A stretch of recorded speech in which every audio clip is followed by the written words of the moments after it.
చేతిలో దుబాకీ పట్టుకుని కనపడ్డ వాళ్లనల్లా కాల్చి పడేస్తానని బెదిరిస్తాడు. అమాయక ప్రజల్ని పరుగులు పెట్టిస్తాడు.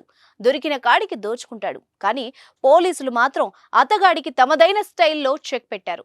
విశాఖలో మోస్ట్ వాంటెడ్ రౌడీ షీటర్ గసగసాలు ఎట్టకేలకు పోలీసులకు చిక్కాడు. Avira Women's Day special offer 50% off on IUI IVF valid till 8th March.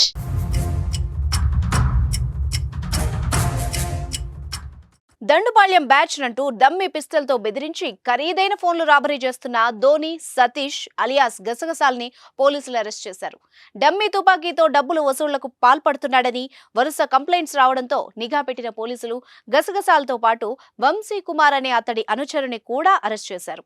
Rowdy sheeter అకృత్యాలు ఏంటో డీసీపీ మాటల్లో మీరే వినండి. ఒక రాబరీ కేసు కంప్లైంట్ వచ్చింది. ములగడ పవన్ కుమార్ అనేటువంటి వ్యక్తిని అతను ఈ యొక్క డమ్మీ పిస్టల్ తోటి బెదిరించి ఆయన దగ్గర 2,500 రూపాయల క్యాష్, అదేవిధంగా ఒక మొబైల్, అతని దగ్గర నుంచి ఐఫోన్ ఒకటి కళ్ళం దగ్గర తీసుకోవడం జరిగింది. చాలా పెద్ద యాక్టివ్గా ఉన్నటువంటి రౌడీ షీటర్.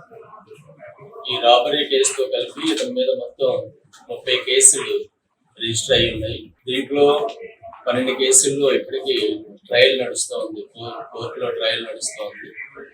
ఇంతకు ముందు అతని మీద పీడీ యాక్ట్ కూడా 2015 సంవత్సరంలో ఒక 3 కేసుల్లో కూడా అతని మీద కన్విక్షన్ కూడా రావడం జరిగింది. సో అతన్ని అరెస్ట్ చేయడం జరిగింది. ఈ సందర్భంగా